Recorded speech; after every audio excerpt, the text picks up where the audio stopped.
तर मुंबई मराठी पत्रकार संघाच्या लोणावळा येथील 5 स्टार सुविधांनी सज्ज अशा कै दिगो तेंडुलकर विश्रामधामाच्या विस्तारित कक्षाचं उद्घाटन भाजपा नेते रामशेठ ठाकूर यांच्या हस्ते करण्यात आलं।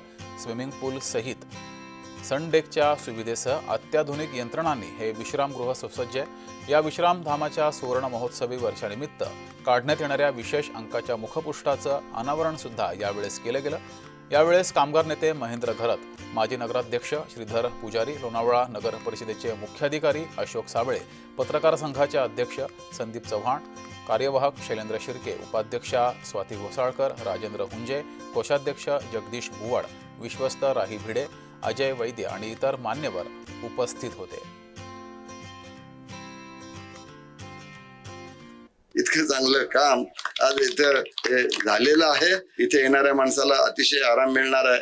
सुखसोयी त्या बिल्डिंग बनल्या, सर्व गोष्टी तिथं आहेत। कोच आहेत, एसी आहेत, टीव्ही आहेत, टॉयलेट बाथरूम सर्व व्यवस्थित आहेत, म्हणजे काही कमी नाही। आणि त्याच्यामुळं नक्कीच हे छान सुंदर असं झालेलं गेस्ट हाऊस जे आहे रिन्यू झालेलं, तर ह्याचा शेकडो नव्हे तर हजारो लोक वर्षभरात उपयोग करतील।